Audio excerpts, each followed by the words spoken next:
so today you've got grandfather, son-in-law, and your son all working in the business in different parts of the business. Do you mind sharing ages? Sure. So my father-in-law just turned 84. Okay. I will be 57 this month, actually on Saturday. And my son will be 26 at the end of June. Great. And I just to give people that picture, I think it's helpful. Mm-hmm. The other thing I want, when you ask questions of people, I forgot to mention what I wanted to say was what worked for somebody else may or may not work for you. And so the fact that, that you asked the question didn't mean necessarily you're going to go out and do everything the way everybody else did it. I have found that there are some families that, the kids were so involved in the business in grammar school and high school that they were like, they didn't go to college, or if they did go to college, they went to college and came right back to the business.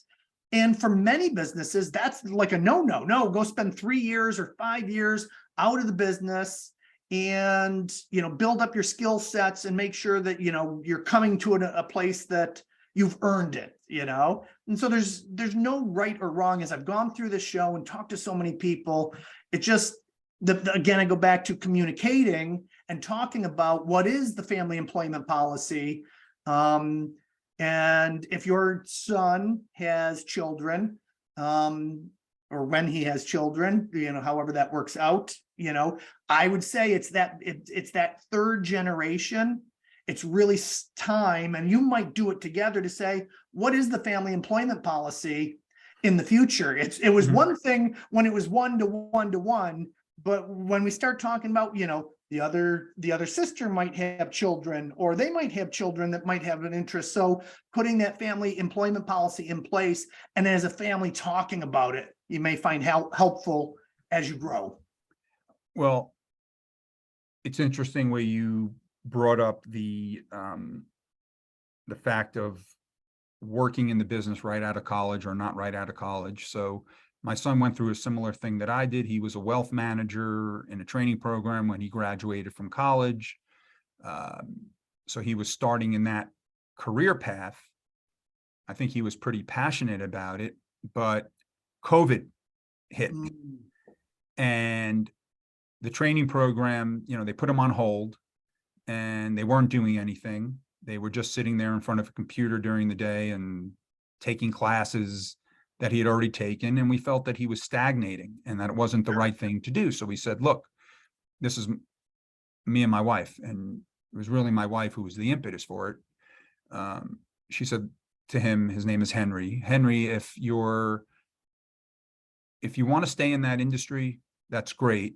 You got to find another company to work for that's not stopping you from actually working. Even though they were paying him 100% of his salary, they were just stagnating.